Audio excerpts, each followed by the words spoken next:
Item ಯಾವುದೇ ಇರಲಿ try ಮಾಡಿ ಆಚಿ ಚಿಕನ್ ಮಸಾಲಾ. ಸಿಎಂ ನೇತೃತ್ವದಲ್ಲಿ ಬೆಳಗಾವಿ ಪ್ರಾದೇಶಿಕ ವಿಭಾಗ ಸಭೆ ಆರಂಭ. ಬೆಳಗಾವಿಯ ಸುವರ್ಣಸೌಧದಲ್ಲಿ ಆರಂಭವಾದಂತಹ ಸಭೆ. ಬೆಳಗಾವಿ, ವಿಜಯಪುರ, ಬಾಗಲಕೋಟೆ, ಧಾರವಾಡ, ಹಾವೇರಿ, ಕಾರವಾರ, ಗದಗ ಜಿಲ್ಲೆಗಳ ಸಭೆ. ಸಿಎಂ ನೇತೃತ್ವದಲ್ಲಿ ಸಭೆ ಆರಂಭ ಆಗಿದೆ.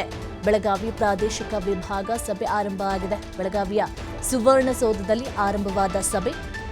ಬೆಳಗಾವಿ, ವಿಜಯಪುರ, ಬಾಗಲಕೋಟೆ, ಧಾರವಾಡ, ಹಾವೇರಿ, ಕಾರವಾರ, ಗದಗ ಜಿಲ್ಲೆಗಳ ಸಭೆ. ಏನೆಲ್ಲ ಸಮಸ್ಯೆಗಳು ಇದೆ, ಸಾಕಷ್ಟು ಆ ಭಾಗಗಳಲ್ಲಿ ಮಳೆಯಿಂದ ಅತಿ ಹಾನಿಯಾಗಿಬಿಟ್ಟಿದೆ. ಕೆಲವೊಂದು ಕಡೆ ಬರಗಾಲದಿಂದ ಬೆಳೆಯೆಲ್ಲ ಸರ್ವನಾಶ ಆಗಿಬಿಟ್ಟಿದೆ. ಒಂದು ಕಡೆ ರೈತರು ಸಾಲ ಮನ್ನಾವನ್ನು ಮಾಡಬೇಕು ಅಂಥೇಳಿ ಗೋಗರಿತಾ ಇದ್ರೆ ಇದ್ರ ಬಗ್ಗೆ ಸಹ ಮಾತುಕತೆಗಳು ಆಗಬಹುದು.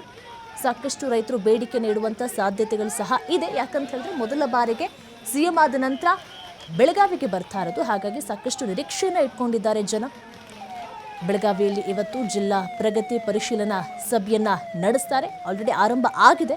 ಬರದಿಂದ ತತ್ತರಿಸಿದ್ದಂಥ ಜಿಲ್ಲೆಯಲ್ಲಿ ಮಹಾರಾಷ್ಟ್ರದಲ್ಲಿ ಸುರಿತಾ ಇರುವಂಥ ಭಾರಿ ಮಳೆಯಿಂದಾಗಿ ನದಿಗಳು ಉಕ್ಕಿ ಹರಿತಾ ಇದೆ. ಅದರ ಪರಿಣಾಮ ಜಿಲ್ಲೆಯಲ್ಲಿ ಪ್ರವಾಹ ಪರಿಸ್ಥಿತಿ ಉಂಟಾಗಿದೆ.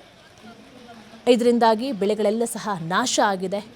ರೈತರು, ಜನರು ಎಲ್ಲ ಕಂಗಾಲಾಗ್ಬಿಟ್ಟಿದ್ದಾರೆ. ಈ ನಿಟ್ಟಿನಲ್ಲಿ ಸಿಎಂ ಡಿ ಕೆ ಶಿವಕುಮಾರ್ ಪ್ರಗತಿ ಪರಿಶೀಲನಾ ಸಭೆಯನ್ನು ನಡೆಸಿ ಅಧಿಕಾರಿಗಳಿಗೆ ಎಚ್ಚರಿಕೆ ಕ್ರಮವನ್ನು ತೆಗೆದುಕೊಳ್ಳುವಂತೆ ಸೂಚನೆಯನ್ನು ಕೊಡಬಹುದು. ಬೇರೆ ಬೇರೆ ಜಿಲ್ಲೆಗಳ ಅಧಿಕಾರಿಗಳು ಈ ಮೀಟಿಂಗ್ನಲ್ಲಿ ಭಾಗವಹಿಸ್ತಾ ಇದ್ದಾರೆ. ಎಲ್ಲರಿಗೂ ಸಹ ತಾಕೀತನ್ನು ಮಾಡುವಂಥ ಸಾಧ್ಯತೆಗಳು ಹೆಚ್ಚಿರುತ್ತೆ. ಜೊತೆಗೆ ರೈತರು ಇವರ ಮುಂದೆ ಬೇಡಿಕೆಗಳನ್ನು ಸಹ ಇಡಬಹುದು. ಯಾವಾಗ ಸಿಎಂ ಅವರು ಬೆಳಗಾವಿಗೆ ಬರ್ತಾರಂತ ಗೊತ್ತಾಯಿತೋ ಸಾಕಷ್ಟು ಲಿಸ್ಟನ್ನೇ ರೆಡಿ ಮಾಡ್ಕೊಂಡಿದ್ದಾರೆ ಆ ಭಾಗದ ರೈತರು.